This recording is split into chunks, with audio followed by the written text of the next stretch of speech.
Welcome to the gallery. We're focused on the gold. All right, boom. We live, man. Episode 5. Yo. We got a good guest today, man. Casi. I try to be. What's good with Try you, to be, bro? man. Chilling. It's an honor to be here, man. Appreciate it.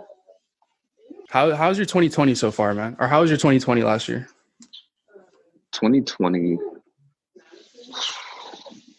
shit was boof. I mean, like, school was tough just because, like, the whole online shit was, like, ridiculous. And then, like, with work, I was working at this restaurant and, like, we shut down and shit. And, like, with all the shutdowns, it kept going back and forth, basically. I think, like, 2020 in a whole for me was just like a ping pong match, basically. Yeah. Lots of ups and downs. Basically. Yeah. So give us a quick introduction. I kind of skipped over that, but like who are you? Who's Cassie? Why are you here right now? Cassie. I mean, I make music sometimes. Like I write. I've been making beats since like middle school, basically. Um, you know, I feel like I don't know. I try not to like box myself type shit. Like it's like I do beats, and then it's also like I wanted to screenwrite for a while. I was into that, like writing movies and shit.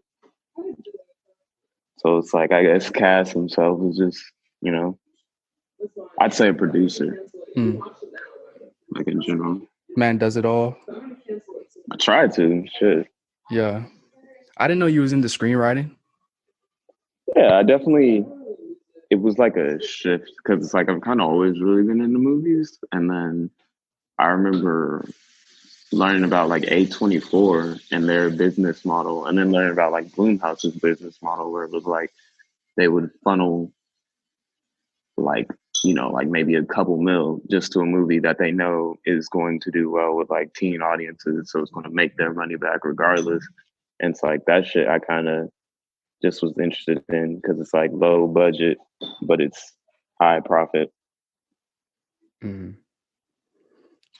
Is there like a specific A24 film or any film that like put you on to cinematography and screenwriting? I just watched Under the Silver Lake, which people like. It kind of went under the radar for them because some people love it, some people felt like it was like undone. But I'd say the first one I saw that really made me like I want to get on this shit was Midsommar for sure. Because it was like when I seen that, I was like, bro, that shit's so hard. Yeah, Midsommar was crazy, bro. Yeah, they did like a director's cut or something like Blu-ray edition I seen that I kind of wanted to get. I can't watch that movie. Like, I can't just throw that one on. You feel me? Like, I need to mentally like prepare myself for that whole movie. Yeah. Do you like scary movies? I like scary movies. That one's like a drama like thriller though. It's like it's like trippy, really. Yeah, it's super like psychedelic. You know that one scene where they took those shrooms or whatever they took. Yeah, that shit was trippy, bro.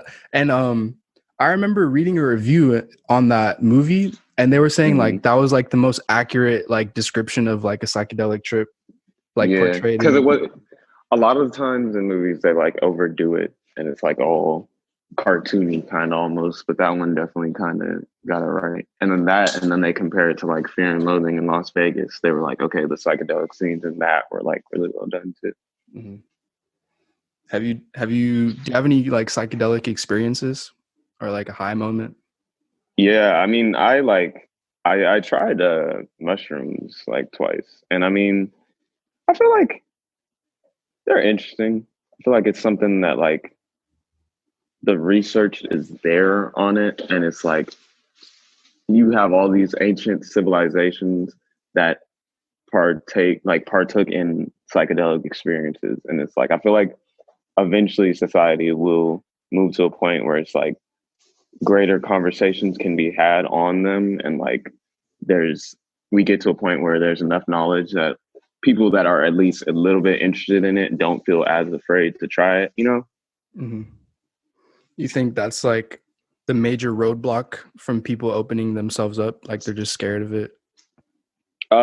Fear and basically just misinformation. Like, you know how they did, like, for example, how they were doing weed at first, like in the, what was it, like the 40s or the 50s or some shit, when they were doing reefer madness, and they were like, oh, like if you smoke weed, it'll make you want to jump out windows and kill people. And it's like, nah, that's not how it works. Nah, I feel you. Yeah, I know like in Colorado, they're starting to like decriminalize shrooms, probably some other states.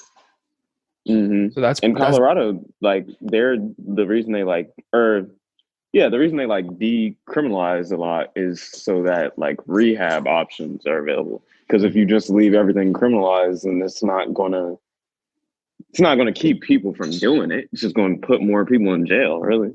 Yeah, facts. So yeah, that's definitely a good step towards progress, like you were talking about, like it becoming more normalized. And I also think it's a good option for PTSD and like trauma patients. I've heard like a bunch of research done on that, so I thought that was pretty cool. But I heard you said you make music like sometimes. So are you like, like, are you still rapping? Like, I definitely like, I like sometimes. That's why I always like, it's the Alchemist Twitter bio. It was like, oh, I made a couple beats here and there or some shit. And it's like, bro, you're the Alchemist. Like, you know what I mean? So it's like, I always kind of like the downplaying, I feel like. And it's like, because like when people are like, oh, I'm just like, bro, I do that like sometimes. Like I'm always making beats, but it's like then sometimes I'm mixing, or sometimes I'll like rap and whatever. But like I know a lot of the times like consistently I'm just doing beats, and it's just like I have so many. So is it more of, do you think you're doing this more out of the love of music and not necessarily because you want to like, you have an end goal in mind?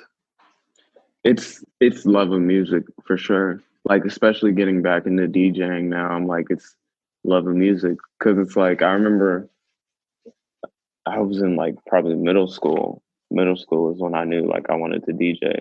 And like even then I was thinking, I guess then I was thinking for the money rather than like for the love, because I was like, oh, I want to DJ house parties and make a profit, da da da. But it's like now I just be in my room, just fried listening to house records, and I'm just like, bro, this shit is phenomenal. Like I don't know, it's weird because it's like I feel like that's a genre that is forgotten to be a part about like Black culture, because it's like, you know, this shit was like born and raised in like Detroit and shit like that, and it's like it's just, you know, it's not as remembered now, I feel like, because like, you know, when you have like majority headlining like EDC EDM artists are, you know, like, you know, predominantly Caucasian, which is like nothing wrong with that, but it's like I feel like that makes Black people feel like they're shunned away from the genre. But it's like, no, bro, like this shit is nice. You know what I'm saying? Like house, garage, all that. I love it. See, I didn't know. See, you're putting me on right now. I didn't know that house music had anything to do with Black folks. You know, now that I'm No, hearing it, yeah. I'm not It surprised. was, bro, house was like the response to like disco, basically. That's why a lot of like early house records you hear sampling disco records, because it was like that same feel is basically what they were trying to emulate and replicate. And it's like over time it kind of just got its own identity, because it's like it shied away from sampling as much, and then that's when you see it branch out into different genres. And that's why there's a problem when people say EDM, because when people say EDM they think like drum and bass, dubstep, like the head banging shit. But EDM is just the umbrella term. Like in EDM, there's house, there's garage, which is like house, but more based on percussion. Or there's like dubstep, which is more based on bass. Like it's just so much going on. See, I didn't know all that. But, you know, it makes sense. that like you said is a response to disco. That makes sense. How do you feel about the rave culture nowadays though? I think rave culture is cool. I'll probably go to a rave or two before like I feel like the only reason I wouldn't enjoy myself fully is because it's not the EDM I'm looking for. Mhm. Like if I could find a rave where it was just them playing house or just them playing techno or just them, like, then I would go to that. But it's like I don't want to go to rave and like I don't know, that headbang and stuff. It just looks like maybe I'm just getting old. I'm like, bro, I'm like my neck. Hey yo, bro, how old are you now? Aren't you like 21, 20? 21 in March. Man, how? Looking forward to that. Yeah, almost here, bro. How? I'm curious how you even got into like house in the first place. My uncle, I remember my uncle would, because he was like hella like in the cars and like Fast and Furious type shit. And I remember he would have like the Windows media player bumping hella like Daft Punk and Tiesto and shit like that.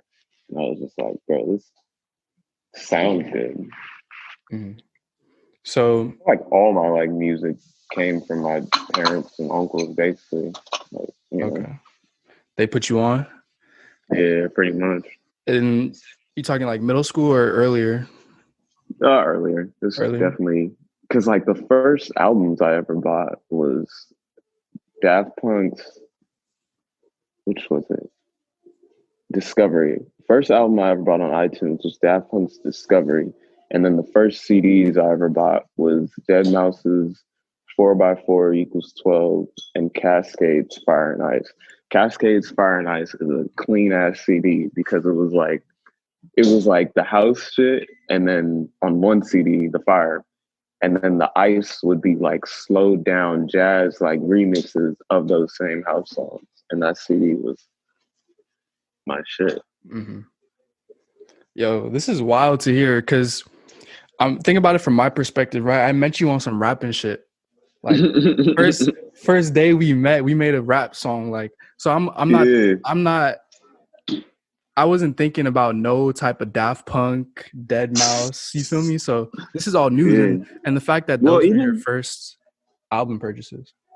Well, yeah, I was gonna say even when I was like making beats, I was still making like keeping house in there because it was like I even put out a project where it was like I took beats made from house samples and put rap acapellas over it, and it was like just to kind of blend the cultures. And because the first thing we did was the Maniac one, which had the sample from Maniac, the Flashdance from the 80s and all that. And around the same time when I was making that beat, I was definitely still sampling house records, 80s, 90s, same time period, just keeping it in touch. Heard you. Yeah, actually that does make sense. The sample is definitely very like disco sounding. Mm-hmm. What was I gonna say? Quick commercial break from our sponsors. Oh yeah, so I was gonna ask where can we find that project that you just mentioned, the rap acapellas? It's on my SoundCloud under Get Comfortable. I think that's because I dropped that like I think beginning phase of quarantine. I might be off by a couple of months, but I remember I just had hella of these house beats, and I would hear them, and I'd see like, okay, what song BPM matches? Like, what rap song BPM matches with this beat I just made? And the first one I did was the box. I put the box over the Masters at Work dub of Back to Life. And I put it on Twitter, and I was like just seeing, okay, do people like this? And then one of the homies was like, oh, put this song on, put this, and then it eventually just became a project because I did like 5 or 6 of them. But yeah, that's Get Comfortable. It's a little green box because I just felt like that was my comfort color at the time, and I was just like, yeah, I need to stop doing that. What'll happen is I'll put out a song or something and not care about artwork, and artwork is way more important than I like previously realized. Mm-hmm. That's facts. That is a fact. Sometimes you got to learn the hard way, bro. You got to learn through experience. Oh, facts. But yeah, cover art nowadays is just as important. The visual aspect of like the music industry is like half the battle nowadays, you know? Folks be Yeah, I popping mean out with crazy outfits and shit.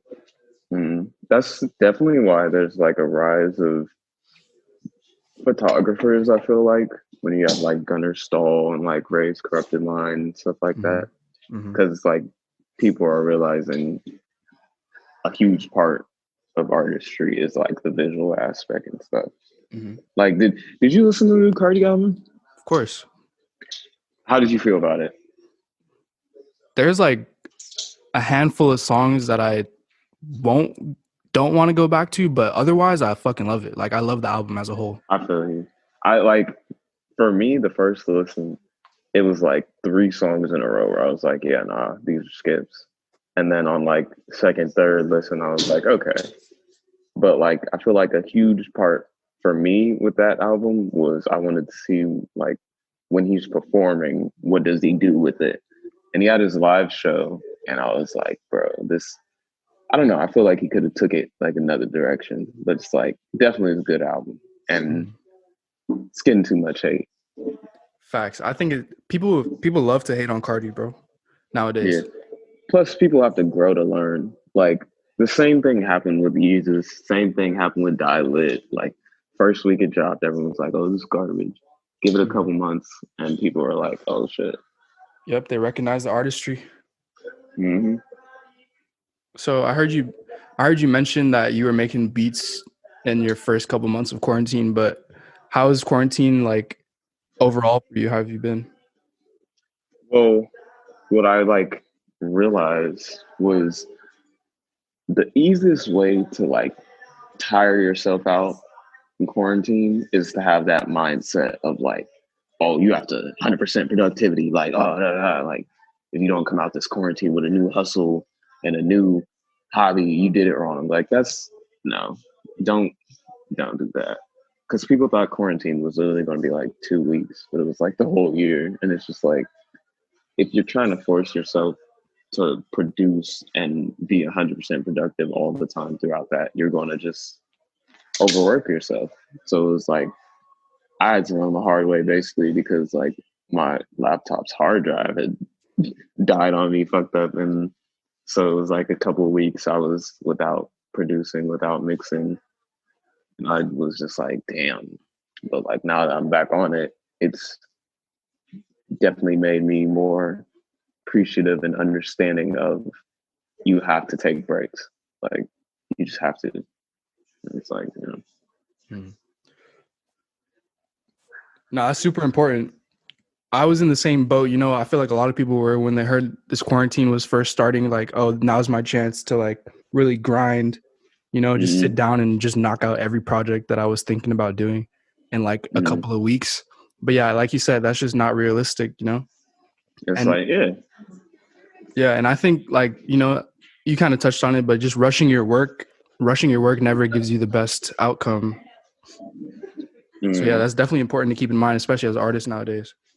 Yeah, you have to, you know, caress the work and just, you know, be gentle with it at times. Yeah. I noticed that you guys have been doing some cool things with World's Worst, you know? I want you to like touch on, speak on that. Yeah, so like we did the vintage fair like 2 months ago, but then the last one we had to like cancel it, reschedule because of the lockdowns and whatnot. But yeah, no, the bodega, it's headquarters, man. It's like the Teen Titans house. Like, you know what I'm saying? That's what it seems like. And it's just like every, you know, member has their own individual craft that they're harnessing and pushing out and working on. And it's like, that's the beauty in it. It's not like it's not like someone trying to be a jack of all trades. It's like, nah, we got someone for that. And you know what I'm saying? Because it takes a village, honestly. So you have to utilize your coming up, your group, your surroundings. And it's like, bro, like Jameson's genius, like Sly genius, Ock genius, like Keith's genius. Like it's just all these like young minds just flowing, Yeah. And like I'm glad to be a part of it. I'm just doing my shit, and it's like, man. Mm. Yo, I love that. I love And that to was see the it. crazy thing about that is like my first show ever was at the shop. And this was like before I really became super close knit with everyone at the shop. And then it was like after that, it was like just tapped in. It was like linked up with everybody. And it's like, it's good, man. Good shit. Gotcha. Everybody living, you know what I'm saying? The energy was right off the first show. It was like, we need Facts. you. My first show, the speaker blew out as I was performing. My first show, like I remember literally doing one song, and then as we were loading up the next song, the shit just blew out, and it was a fat crowd too. It was like, have you been to the shop Nah. in Sac? Nah. Well, it's like I don't know how many people in there was exactly, but it had to have been more than like 50, and it was like it was nice. It was such a good vibe, Yeah. but like speaker blew out. But it's like over time, I definitely, you have good shows, you have bad shows, like whatever, So you couldn't finish your show, huh? You just got that one song out?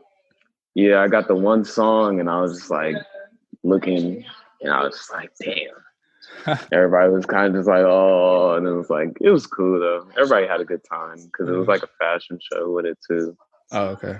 So you was on stage rapping? Well, yeah, I was.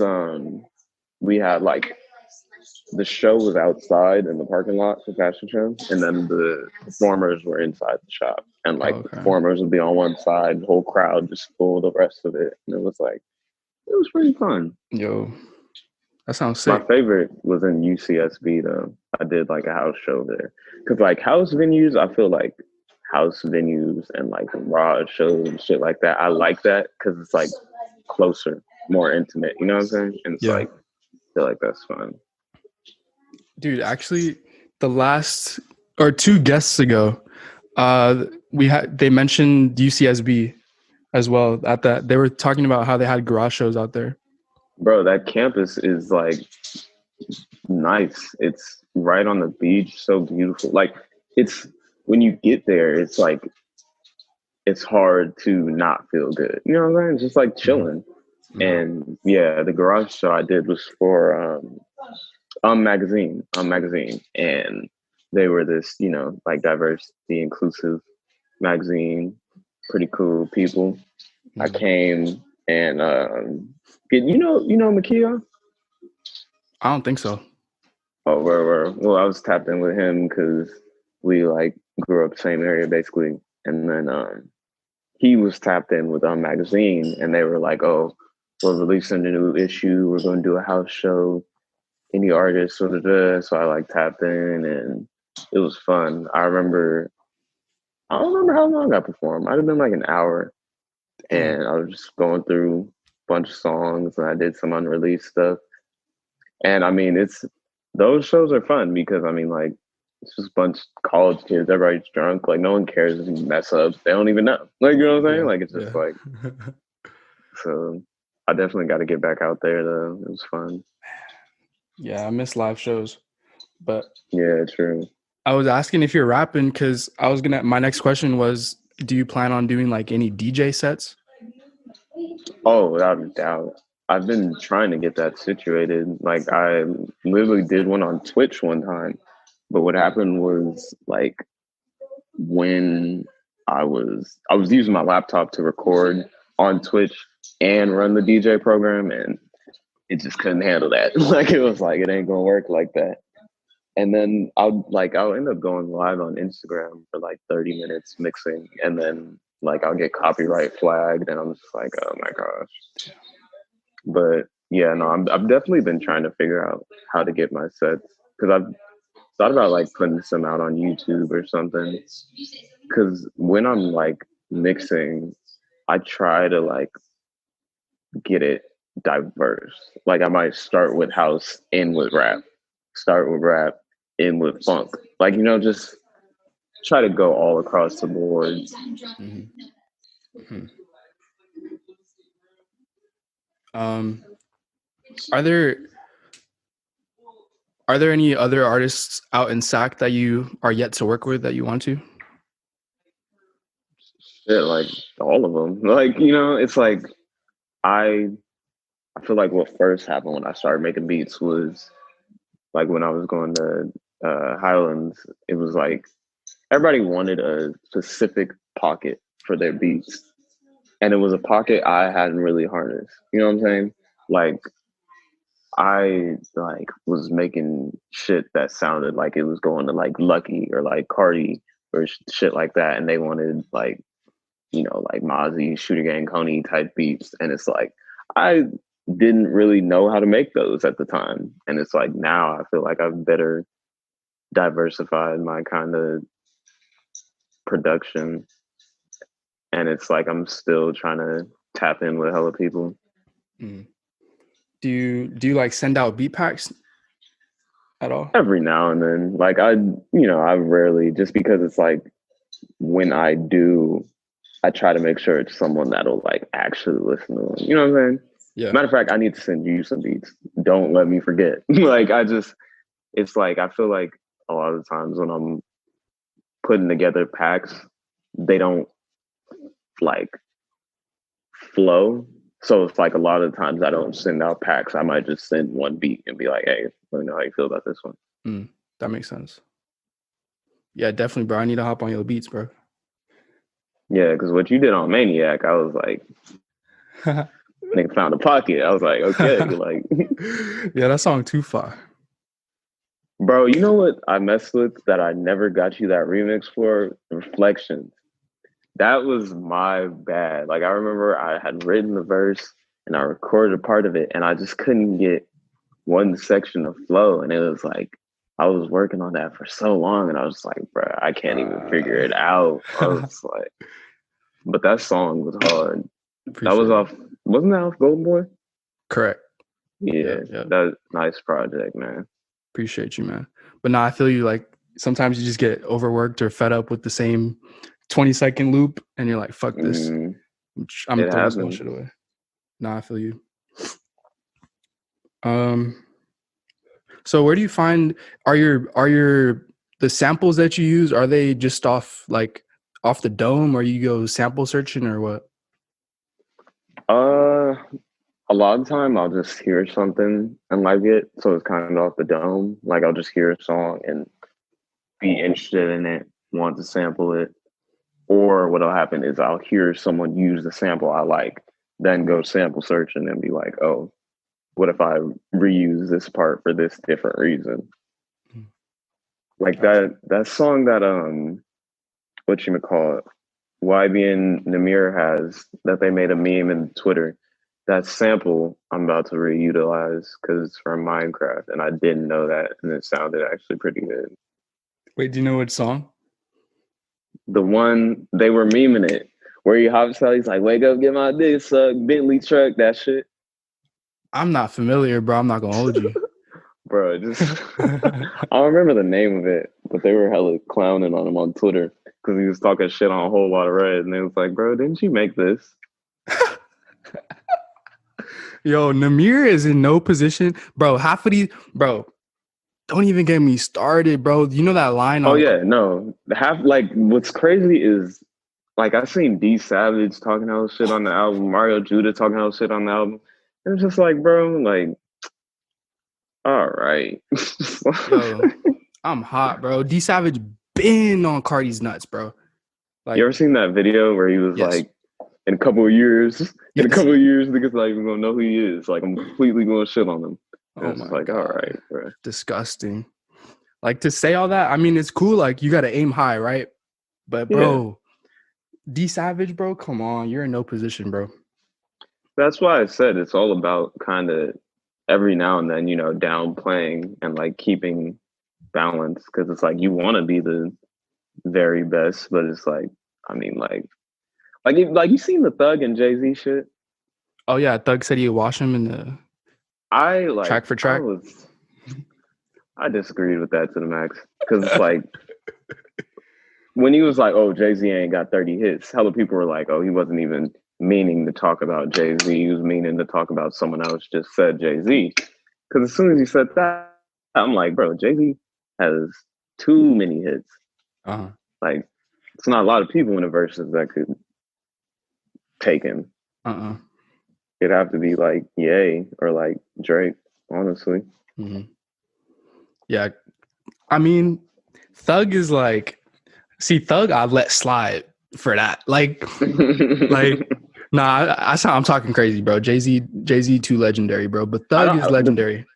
No, Thug is legendary. The thing is, I literally I never really listened to a lot of Thug, honestly. Like when everyone had like listened to Beautiful Thugger Girls and like Fire Slime Season and like kept up with all the albums, I wasn't one of those people. I would hear like a Thug song every now and then. But I mean, he's clean. Like the stuff I've heard from him, I definitely like. It's not like. So what's he has with Gunna? Oh my bad, 3-Headed Snake. That's my shit. Oh, which album is that? You know, or is it just a track? It's off of Gunna's, the one with him and the umbrella in the rain or underwater. Oh, is that? Man, I'm gonna fuck it up because I know he got Drip or Drown and Drip Season. I think that's like Drip or Drown 3 or something like that. Some, bro. But I was gonna ask, what's Casi listening to right now? Whip out your phone right now. Shit, I've been this Portishead album. Portishead. Never heard of them until I found this album because I was listening to Daft Punk and their album Dummy. It's got this blue cover. That shit is nice. Other than that, like Whole Lot of Red. I listen to hella like Mac Homie and Griselda all the time. Like Max Hard Lemonade. I've been replaying the one he did with Earl doing the beats, Fede Des Mortes, whatever that's pronounced. West Side Gun. Listen to a lot of MF Doom. I've been running back, bro. Rest in peace. Yeah. That shit don't even feel like real. Like, I don't know. That's like, I literally was trying to explain to my girl why MF Doom's passing was like crazy. Cause it's like, he's another one of those legends where it's just like, I feel like everybody that like loved hip hop at some point had a MF Doom line or song that they just were like, yeah, that shit's, cause like I remember hearing Potholders for the first time with Count Bass D and just being like, bro, the way these two rap, I'm like, I want to do that. You know what I'm saying? Like, I'm just like, bro, there's no way. Like, this shit just sounds so good. And then I ended up listening to a lot of Count Bass D because of Doom. And it was just like, bro, like, I feel like every rapper has a verse somewhere to an MF Doom beat. Like, it's just like, I don't know. And it's just like, bro, it's crazy. Yeah, rest in peace. Beautiful soul, man. Man. Beautiful. Do you have a favorite Doom album? Favorite Doom albums probably in food. Mm-hmm. It's because like Potholders, Hoe Cakes, Vomit Spit. If not that one. Got Rap Snitches on there? Oh, I forgot about Rap Snitches telling all their business. Be in the court and be their own star witness. Do you see the perpetrator? Yeah, he's right there. Like, bro, come on, bro. Yeah. That's the one for me, bro. I love that one. Yeah. And One it's just beer. like, and you know how many times that has been sampled? That same song they sampled in One Beer? Like, bro. Man. What's your favorite Doom album? Mad Villainy. It's the one I listen to the most. Raid and no, that was matter of fact, that was the first time I ever heard Doom. It would have been on Boondocks when they played Raid. I think it was either Raid or All Caps. That was the first time I'd heard Doom from the Boondocks, and I was just like, oh shit. I think the first Doom song I really fell in love with though was Operation Doomsday. Mm-hmm. That shit has me Sade crying. sample. Yeah, that shit has me crying, bro. I seen a picture and it was like his tombstone, and it had the caption above it, "I feel the whole world could hear you, MC." And I was like, oh my gosh, bro, that shit hurts. Mm. Yeah, man. I made a mistake. It's just called Doomsday. The album's called Operation Doomsday. My bad. Oh, still knew what you were talking about though. Yeah. Yo, I wanted to ask about your hair, bro. Any? I know we're both locked up. Do you have any like spiritual meaning or like deeper meaning behind your locks? Not really, honestly. I feel like I just remember being like a kid and just being like, I want dreadlocks. Like I remember being a kid playing Guitar Hero and being like, I want to grow my hair out. And then I was like, wait, but it doesn't grow straight. Like your hair doesn't grow like a rocker motherfuckers. And then it was like from then I was like, oh well, I want dreadlocks. And I remember like being at Highlands like freshman year and I had the fro. And like I was like, man, I want to get my starter locks, but everybody's starter locks, starter locks be looking. So it was like I ended up growing my hair till like junior year. So then I had like a couple of years of hair growth already. Then when I started my locks, they already had a little bit of like, length to them. And then, I mean, now it's just like, if I feel like I just sometimes feel like in my head, I'd be like, oh, I'm going to cut them. But then I'm just like, bro, I can't cut these. Yeah. So I remember I literally had gone to a Scandia interview might have to bleep out their name. I don't know. But like we went to a Scandia interview and I remember they were like, oh yeah, you're like the perfect candidate for this job. I was trying to just, be in the arcade and shit. They were like, yeah, you're the perfect candidate. Like your resume, it's good. Like I'm looking at this. I like this. But there's one thing, like with your hair. And I was like, what? And he was like, oh, well, your hair, it's too long, we have to tie it up. So I tied it up. And I'm like, because they were like, oh, in the rule book, it has to be from the shoulders, like not on your shoulders. So I'm like, okay, tied it up, it's off my shoulders. They're like, yeah, but still, and basically I just got from them that they were trying to tell me to cut my locks. Yeah. I'm like, nigga, I'm not gonna cut my locks for this minimum wage Scandia job. Like, are you out of your line? And it was like after that point, I was like, bro, I can't cut these. Mm-hmm. Like, it's part of me, And I'm like, bro, like it's weird that it's a hairstyle that gets looked down upon when it really is just natural. It's just keeping your hair natural and just, wanting to keep the length. Like, it's just like. I'm not even familiar with Scandia. You said that's an arcade? It's like like Sunsplash or what's the other one? I forgot the other one. Just think of like a Chuck E. Cheese, like an arcade, and then they also have like a go-kart spot, and they got like roller coasters and like. Heard you. And because Go ahead. Oh no, I was just gonna say, you ever played Time Crisis? I don't think so, nah. Bro, Time Crisis is my shit. It was like a light gun game, and then it had like a little pedal, and you'd have to step on the pedal to like cover and shit like that, bro. Oh, that low-key sounds familiar, like in the arcade and shit, yeah. I don't know if it was specifically Time Crisis, but yeah, bro, I'd be damned if a job makes me cut my hair off, bro. Yeah, it's mad disrespectful. But that's what it is nowadays. Like, it really it depends on the company, obviously, and the person hiring you.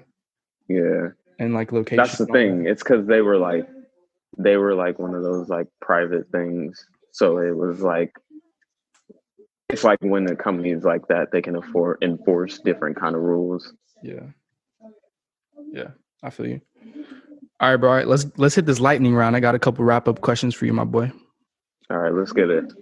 All right. Who inspires you? Thundercat and Thundercat, and I'd probably say David Lynch. Word. All right. Let's see. What does Casi mean to you? Or Casemiro? Explain your name, how you got it, background.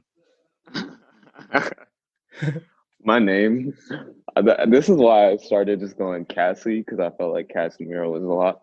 Casemiro in my Spanish class in high school was like when they would be like, "Oh, what's your Spanish name?" Assign the Spanish name. Because of my birthday, that was the name I got on the calendar, and I was like, "That shit has a ring to it." So I went with Casemiro, and then it went from Casemiro to Prince Casemiro. But then recently, it's just been Casi, just because it rolls off better. Casi, you know. Mm-hmm. So Spanish class, huh? Mm-hmm. That's funny. High school Spanish class. What's something? Because you do a lot, bro. So I'm trying to figure out like what do you want to be known for? I just want to be known for like producing, you know? Like I never want to be the like shining star, you know? I just want to produce and just help, you know, be the what you call it? I want to be the Dennis Rodman to the Bulls. You know what I'm saying? I want to be the Pippen to the Bulls. I don't want to be Jordan. Got you. Why is that, you think? Personality? I just feel like personality wise, I never really fit into that role. You know what I'm saying? It's like I kind of just always have felt more comfortable, kind of, I guess, beyond the wall, you know? Yo, shout out to you, bro. Because, you know, everybody nowadays, I feel like wants to be the face of everything, you know? Everybody wants to be the guy or the girl, you know? And they don't even like take into account that to get there, you know, you need supporters, you know, you need people like you need, exactly. You need Dennis, you need Pippen, like. That's why I like Tidal because, well, I mean, I don't know because I switched in September, but on Tidal they will give you like every motherfucker that helped on the shit. Like it'll be like, okay, produced by, engineered by, mixed, and it will give you the whole breakdown. I'm like, I like that because it's like, let's say I like how this specific album is mixed. I can go and see who mixed it and like tap in. You know what I'm saying? Yeah. It's like, that's nice. Yeah. I didn't know the Tidal did that. Because I'd switched because they exclusively released Mac Homie's album. So like had to get that. Send me some of their music, bro. YouTube maybe, because I don't have Tidal. Oh yeah, Mac Homie. Well, I think they released it on all streamings now, but when it first came out, it was like Tidal exclusive. But I'll definitely send you some of their shit to check out. Please, bro. I'm gonna tap in. And you switched from what, Spotify or Apple or what? Spotify. Oh, okay. How do you feel about Apple Music? When I had it, it was cool. I kind of just stopped using it just because I was already like hella using Spotify before. And then from Spotify, I went to Tidal. Just eat the pizza from them. All right. Last question, bro. Last question. It's an easy one. Do you have any advice for anyone listening to an up and coming artist maybe, or a fan of the gallery? Bro, be yourself. Like, and by bro, I don't even mean dude. Like, I mean everybody. Just be yourself. Embrace your life. Grow and learn. Don't be afraid to change. You know? I like that. All right, man. Appreciate you for coming on, man. Good conversation, man. We got to do this again sometime. Bro, anytime, bro. Pleasure is mine. Thank you for having me.